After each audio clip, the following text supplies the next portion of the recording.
मैं T D Mahato, department economics, SB college Chandil, Kolhan university Chaibasa. आज मैं CC5 paper number DSE1 group B agriculture economics के बारे में चर्चा करेंगे। एग्रीकल्चर इकोनॉमिक्स में टॉपिक है land reforms in India. Land reforms in India में भारत में भूमि के उपविभाजन एवं अपखंडन के कारण एवं इसकी समस्या के समाधान के क्या उपाय है, इसके बारे में आज चर्चा करेंगे।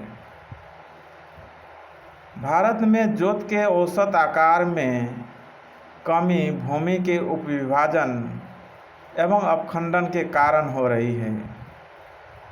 इसके लिए मुख्य उत्तरदायी कारण निम्नलिखित है। नंबर 1, उत्तराधिकारी के नियम, law of inheritance. Doctor Radhakamal Mukherjee के मतानुसार भारत में उपविभाजन की प्रवृत्ति जो कि विगत कुछ शताब्दियों से चली आ रही है, अंग्रेज जजों द्वारा व्यक्तिगत संपत्ति के विभाजन के आधार पर की गई हिंदू या मुस्लिम नियमों की व्याख्या का परिणाम है। वस्तुतः भारत में प्रचलित हिंदू व मुस्लिम उत्तराधिकारी नियमों में भूमि के उत्तराधिकार की वृत्ति को अधिक व्यवहारिक स्वरूप देने में सहयोग दिया है, क्योंकि इन नियमों के अनुसार पिता की मृत्यु पर उसकी संपत्ति का बंटवारा विभिन्न उत्तराधिकारियों में हो सकता है। हिंदू उत्तराधिकारी नियम 1956, द हिंदू सक्सेशन एक्ट 1956 के विभाजन की प्रवृत्ति की प्रचंडता में और अधिक योगदान दिया है, क्योंकि इस कानून के अंतर्गत पिता की संपत्ति में से पुत्रों के साथ पुत्रियों को भी समान अधिकारिणी घोषित की गई है। वाडिया एवं जोशी ने अपना भिन्न मत प्रस्तुत करते हुए कहा है, उत्तराधिकारी के प्रचलित नियम कृषि जोतों के उपविभाजन और विखंडीकरण के लिए उत्तरदायी नहीं है, क्योंकि उत्तराधिकारी नियम तो सैकड़ों वर्षों के प्रचलित है, जबकि जोतों के अंतर्विभाजन और विखंडन की यह प्रक्रिया कुछ थोड़े समय से ही प्रचलित हुई है। नंबर 2, कुटीर उद्योगों का पतन, फेल ऑफ कॉटेज इंडस्ट्रीज। 16वीं शताब्दी से 17वीं शताब्दी में भारत कुटीर व लघु स्तरीय उद्योगों के मामले में इतना अधिक अग्रगण्य था कि भारत को विश्व की औद्योगिक कार्यशाला की उपाधि प्राप्त की। परंतु ब्रिटिश शासन काल में सरकार की विरोधी नीति के फलस्वरूप भारत में लघु स्तरीय और कुटीर उद्योगों का क्रमशः पतन होता गया तथा शिल्पी वर्ग में सर्वत्र बेकारी फैल गई। फलतः अपनी आजीविका निर्वाह हेतु दस्तकारों को कृषि भूमि की शरण लेनी पड़ी और इस तरह कृषि पर जनसंख्या का भार बढ़ने से भूमि के उपविभाजन की प्रवृत्ति को प्रोत्साहन मिला और इसका औसत आकार घटने लगा। नंबर 3, कृषकों की अज्ञानता और निरक्षरता, ignorance of illiteracy of farmer. एक सीमा तक भारतीय किसानों की निरक्षरता और अज्ञानता भी कृषि जोत के उपविभाजन एवं अपखंडन की प्रक्रिया के लिए उत्तरदायी है। हमारे देश के किसान अज्ञानतावश भूमि के उपविभाजन एवं अपखंडन के दोषों को नहीं पहचानते और इसलिए चकबंदी या सहकारी खेती की योजना को अपनाने से इनकार करते हैं तथा भूमि के विभाजन के समय तनिक भी आपत्ति नहीं करते। फिर यदि भूमि के बंटवारे के समय सभी उत्तराधिकारी समान मूल्य के क्षेत्र का एक एक खेत ले लें तो भी समस्या अधिक गंभीर नहीं हो सकती।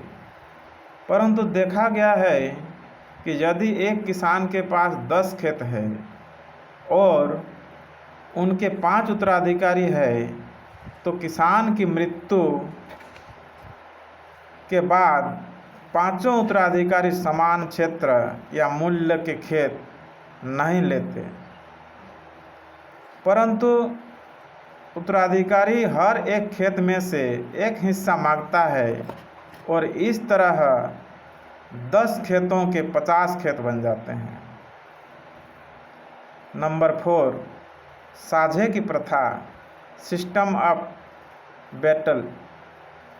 हमारे देश में बहुत से किसान अपने भूमि पर स्वयं खेती न करके भूमि को लगान पर दूसरे व्यक्तियों को दे देते हैं या उनसे साझे के रूप में खेती करते हैं।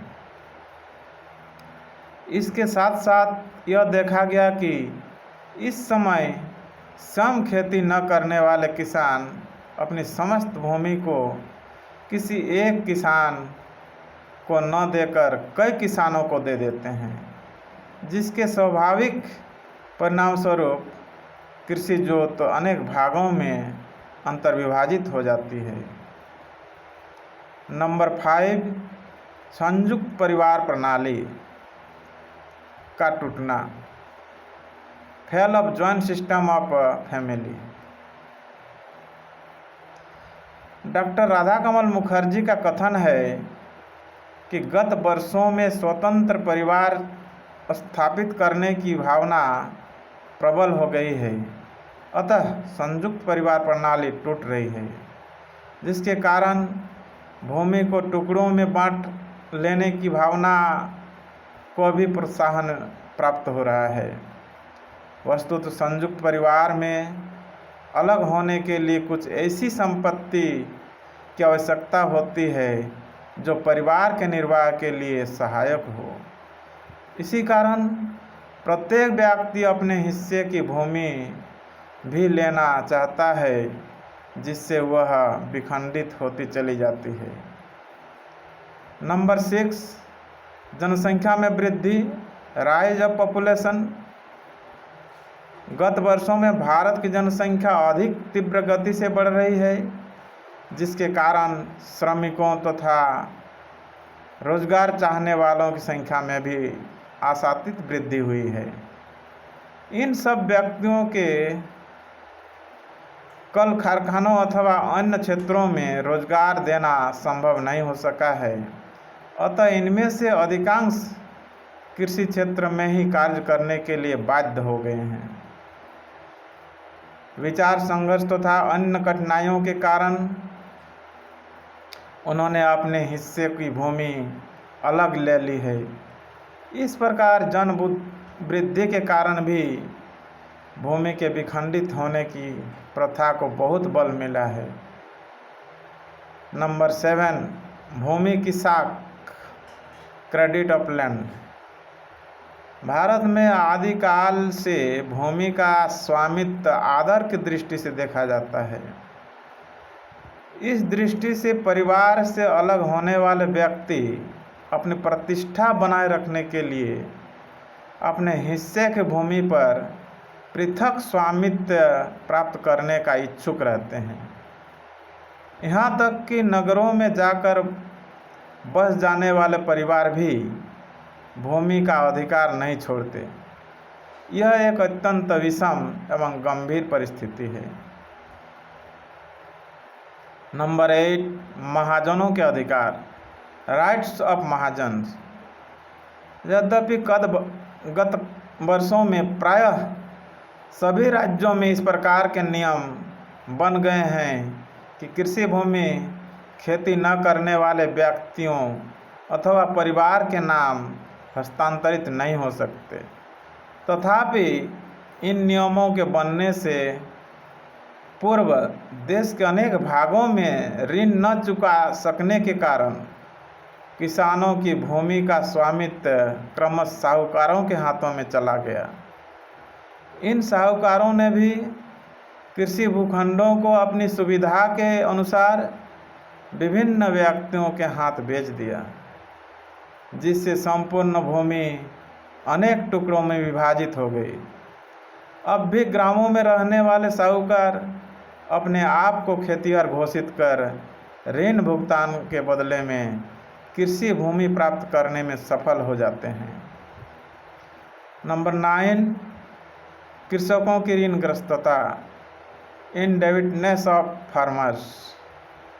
हमारे देश में अधिकांश छोटे छोटे किसान हैं जिन्हें अपने परिवार के भरण पोषण तक के लिए ऋण की शरण लेनी पड़ती है। प्रायः कृषक अपनी अधिकांश खास आवश्यकताओं की पूर्ति महाजनों से करते हैं। वस्तुतः ग्रामीण साहूकार व महाजनों की ऋण नीति इतनी शोषणमयी होती है कि एक बार उनसे ऋण लेने के बाद कृषकों पर ऋण का भार बढ़ता चला जाता है और वह बहुत अल्प समय में इतना अधिक हो जाता है कि उसे किसान भरसक प्रयत्न करने पर भी चुकाने में असमर्थ रहते हैं। अतः ऋण के भार से दब जाने के कारण किसान अपनी भूमि को महाजन के यहाँ गिरवी रख देते हैं और ऋण न चुका सकने के कारण उस भूमि को महाजन के हाथों बेच देते हैं।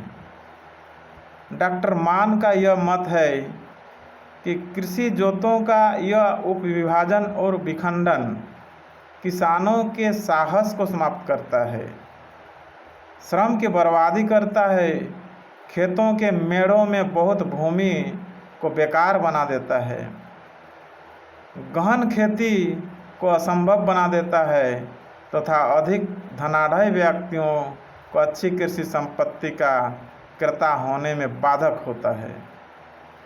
वस्तुतः जोतों के छोटा आकार के परिणाम बहुत ही बुरे हैं, जैसे कृषि को उत्तराधिकारी अलाभकारी व्यवसाय बना देना, ऋणग्रस्तता में वृद्धि, उत्पादन स्तर में वृद्धि, कृषि सुधार में बाधा, भूमि का दुरुपयोग, वैज्ञानिक कृषि में कठिनाई, खेतों की सुरक्षा में कठिनाई, रोजगार में कमी, बंजर भूमि का विस्तार और पारस्परिक कलह।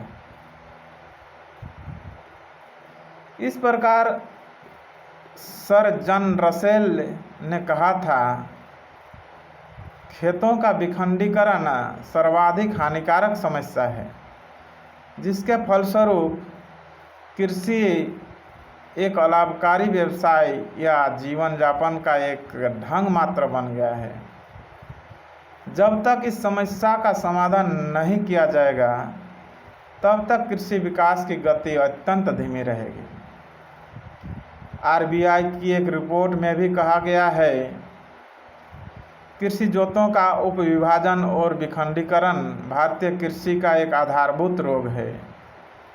सब division and fragmentation of agriculture holding is a basic malady of Indian agriculture. अतः कृषि जोतों के छोटे आकार की समस्या का समाधान आवश्यक है, अर्थात जोत के औसत आकार को बड़ा रखने के लिए निम्नलिखित उपाय किए जा सकते हैं। नंबर 1, जोतों की चकबंदी, कंसोलिडेशन ऑफ होल्डिंग्स। शाही कृषि आयोग ने महसूस किया था कि भारतीय कृषकों को भूमि के उपविभाजन एवं अपखंडन के दोष से मुक्ति दिलाने का एकमात्र तरीका चकबंदी ही है। चकबंदी के अंतर्गत जमीन के छोटे छोटे टुकड़ों को समाप्त कर उन्हें प्लॉट के रूप में परिणत किया जाता है। दूसरे शब्दों में चकबंदी का प्रक्रिया जिसके अंतर्गत स्वामित्व संबंधी अधिकार रखने वाले किसानों को इस बात के लिए राजी किया जाता है तथा बाध्य किया जाता है कि अपने यंत्र तंत्र बिखरे हुए खेतों को छोड़कर उनके बदले में उसी किस्म एवं आकार के 1-2 खेत ले लें। इस प्रक्रिया से कृषि जोतों के विखंडीकरण के समस्त दोष दूर हो जाते हैं, भूमि के टुकड़ों की संख्या कम हो जाती है तथा जोतों का आकार बढ़ जाता है। भारत में चकबंदी का कार्य अधिनियम बनाकर किया जाता रहा है, परंतु पर्याप्त सफलता अब तक नहीं मिली है।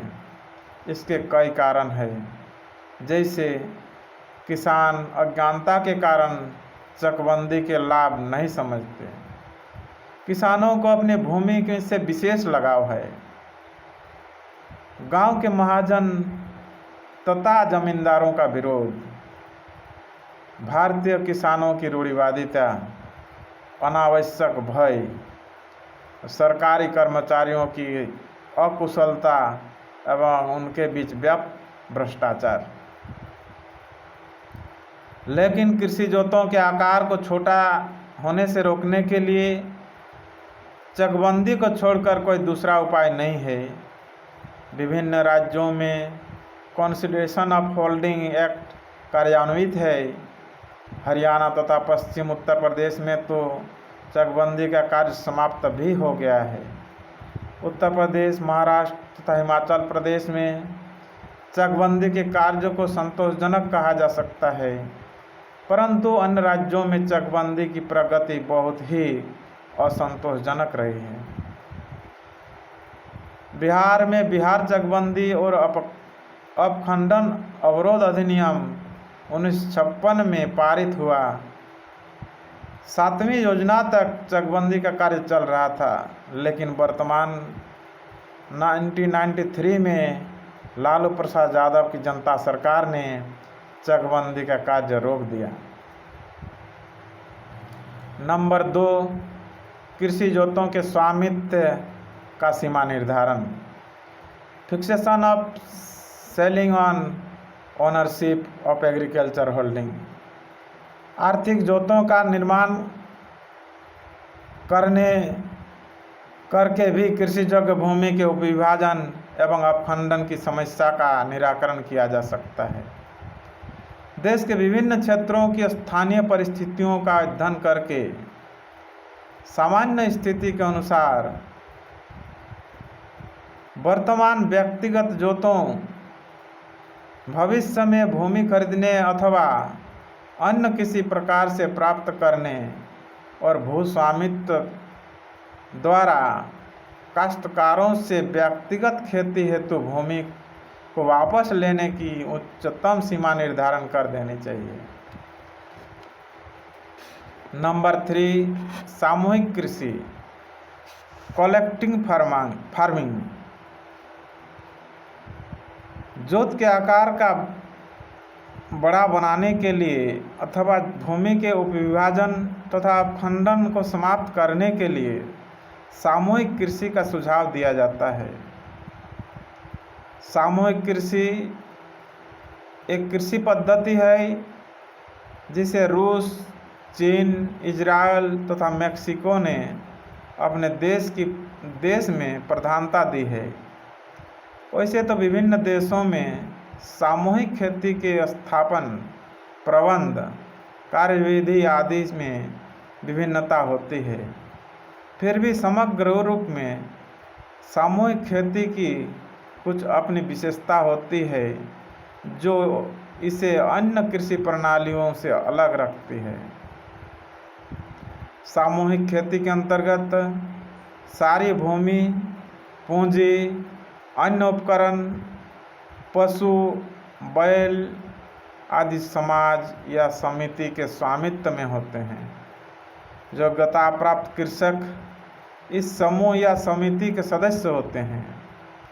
फार्म प्रबंध का कार्य सदस्यों द्वारा निर्वाचित एक समिति द्वारा होता है। प्रबंध समिति खेती में कार्य बंटवारा, वित्त तथा साख प्राप्त करने तथा उत्पादित माल के विक्रय की व्यवस्था करती है। सभी सदस्यों के श्रम का हिसाब रखा जाता है और उसी के अनुसार उनके बीच आय का वितरण होता है। सामूहिक कृषि में कृषि भूमि पर व्यक्तिगत अधिकार नहीं होता है। इस तरह की कृषि भूमि भारत में नहीं अपनाई जा सकती है, अतः भूमि के उपविभाजन तथा अपखंडन की समस्या का निराकरण सामूहिक कृषि से नहीं हो सकता है। नंबर 4, सहकारी खेती, कोऑपरेटिव फार्मिंग। भारतीय कृषि के माध्यम से कृषि योग्य भूमि के उपविभाजन तथा अपखंडन को रोका जा सकता है तथा जोत के आकार को छोटा होने से बचाया जा सकता है। सहकारी कृषि व्यक्तिगत कृषि तो सामूहिक कृषि के बीच का मार्ग है। व्यक्तिगत कृषि में कृषि भूमि का स्वामित्व तथा कृषि कार्य का संचालन व्यक्तिगत रूप से किया जाता है।